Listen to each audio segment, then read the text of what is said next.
we need to discuss Michail Antonio. I think we all thought we'd be in a slightly... I think we all thought we'd be in a slightly different situation. I think a lot of people predicted that the striker situation would go belly up, would go a bit pear-shaped. But I think the general consensus was Michail Antonio get injured. And then we'll be ruin the fact we haven't bought a second striker. That's not happened. But we sort of still wish we'd have had a second striker. Because let's be perfectly honest, I mean, if we had one, he'd be playing at the moment, and not because of injury either. So that's really what I want to discuss. Actually, that's it, really. Anyway, see you later. No, not really. I want to discuss that, and I want to discuss a little bit of Manuel Lanzini as well, just off the back of yesterday's game against Manchester City. I also want to offer you 15% off of Hammers Chat's Patreon.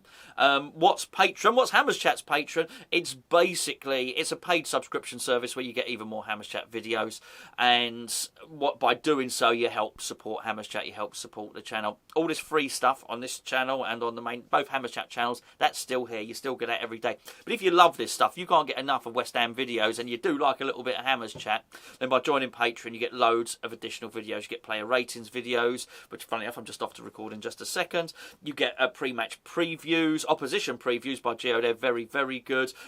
We get a breakfast show. We get a Patreon podcast, updates, anything's happening with the channel. You get to hear about it. And because it's sort of we got WhatsApp groups and all different types of things, and because it's a little bit more of a closed community, we probably reveal a little bit more on there than we do normally, which is quite a lot anyway, I think. So anyway, it's 15% off if you sign up for the year. It's for Cyber Monday. The offer is only there for today. So if you're one of these people who doesn't know, when someone says, what do you want for Christmas? And you say, I don't really know. That might be an option for you. When you can say, hold on, I'd like Hammers Chat Patreon, please. Links in the description below, patreon.com/Hammers Chat. Back on to Michail Antonio. He is... Sorry, I'm not looking at Michail Antonio there. I'm just checking the camera's still recording. I've got to do that whole spiel again, haven't I? Look, Gio said in the preview, I don't know if the preview's been released yet, but I'll tell you now, preview spoiler, Gio said he needs dropping. And I agree. It's really hard on a review to... people are quite emotional after the game. And none more so than myself, by the way. I get quite annoyed, get grumpy when we lose, obviously. Although I wasn't too bothered. I was more bothered with Wolves than the Man City game. But I think if you say it directly after a game, I feel Antonio should be dropped, then people get a little bit feisty about it. Not everyone, but some. I thought against Wolves as well. It's easy to lay the blame at the international, the call up for Jamaica, but I don't think all the blame's there. But I think, as with any of these things, it has a little part to play in it. Really, look.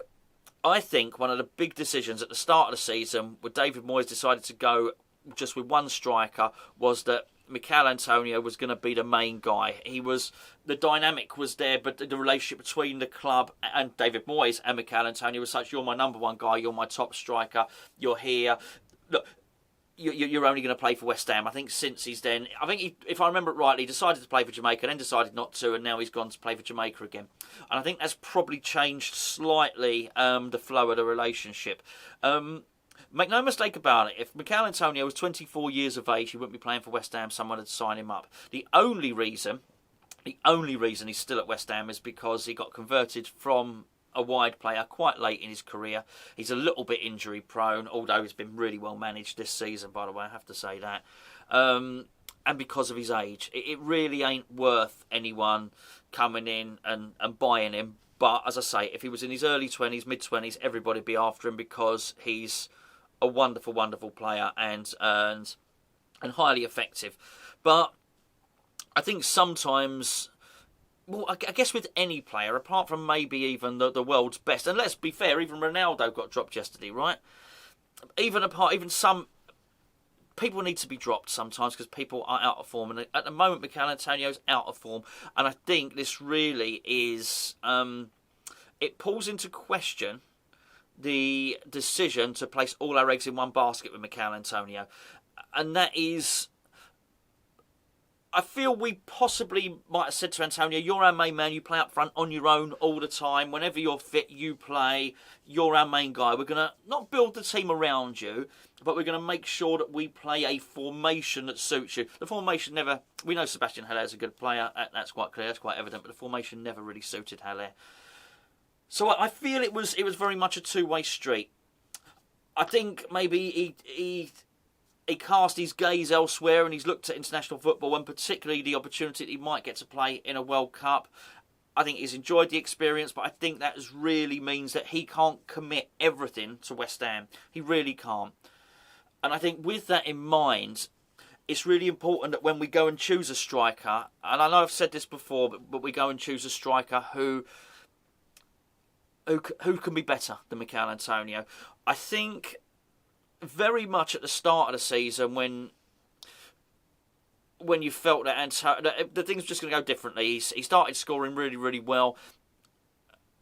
People were worried about injury, don't get me wrong, but I don't think too many people have considered what about if he just gets to a stage where he's not very good. And that is, he's at that stage at the moment because he's not in form.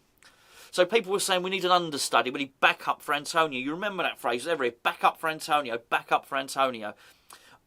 I want to move away from that now. I don't really want backup for Antonio. I think what we need to do is bring someone in who's directly comparable to Antonio. What I want is a Johnson and Soufal situation with Antonio up there. And what I mean by that is if someone plays well, they get the team. They get into the team, they keep the shirt. If you don't play well, the other guy comes in. If he plays well and starts scoring, then he keeps the shirt. And I think it... Because at the moment, it doesn't really matter. Antonio can do what he wants. He still gets picked. He can play really crap and he still gets picked. And there are other players in that team. Not all of them. There are other players in that team, if they have 2 or 3 average or bad performances, which is what I think you see in there, then they won't be back in the team. He will select somebody else. I think that has to be the case with Antonio as well, certainly. It was worried me for a little while about David Moyes having his favourites. David Moyes is a wonderful manager, but I think what we really need and what he needs is a squad where it is like it is at right back. You get the impression that Antonio can play as badly as he did, really, the last 2 or 3 games. He wasn't awful, by the way. He wasn't awful, but he is a striker, and he is our only striker, and he needs to threaten the goal. And he needs to be able to... And when he's not scoring, he needs to be able to retain possession. He wasn't. He hasn't been scoring recently, and his passing and ball control and stuff has been off. And I felt Diaz handled him relatively well, and I felt the guy... I can't remember what his name was now, but the big guy in Wolves' defence handled him really, really well. But Mike, you sort of get the impression it doesn't matter how badly he does, he's still going to be in the team. I sort of get that with Dawson a little bit as well. And don't get me wrong, I know if Ogbonna's fit, then Dawson doesn't play. But as the next best of the rest, I feel that Dawson, even if Dawson's utter crap, he will still, for the next game, be in ahead of Diop. That's just how David Moyes sees it. And I think you'll see that with, I think there's 2 or 3 players that are like that as well. And I just really want us to bring somebody in. That's basically what I'm saying.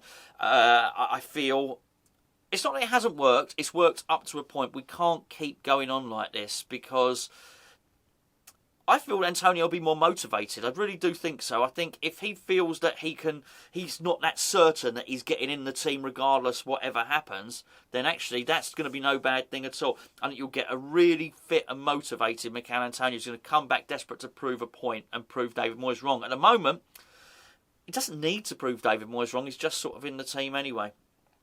I do think he'll miss the odd game here or there, but not because he's technically been dropped, only because we've got this, 9 games in December or whatever it might turn out to be. Fixture congestion is massive. So David Moyes was never going to be able to play Antonio in all the games. Now, I don't know what he does there. I'd like to see Perkins get a little run out at some point. I don't just mean the little European game either.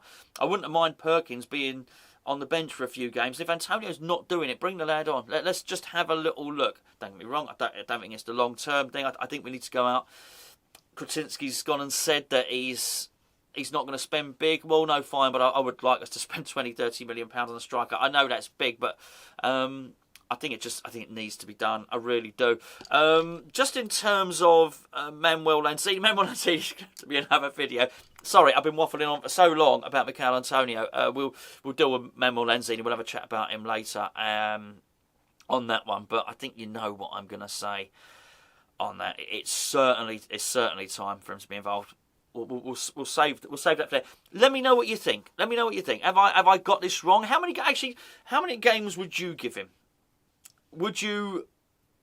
I know it's difficult because we don't really have many choices, and as you'll see in the preview, I've said Antonio has to start this next game.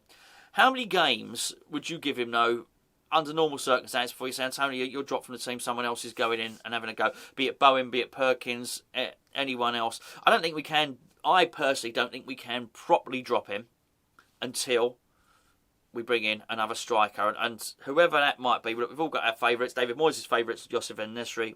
I'm pretty sure of that. I think if we got En-Nesyri, I think you might have a Zuma situation. I think he's just straight in the team anyway. But I know there's always people that pop in the comments say he doesn't want to come to West Ham. We want to come to West Ham. I think he's made it clear he's quite settled in Sevilla. I just make the point that's David Moyes' favoured player. That's who David Moyes would like to have in the team. But I do. I want us to bring someone in that ideally either contests the first choice on the starting lineup of Antonio, or a bit heresy here, or puts Antonio to the bench for a bit.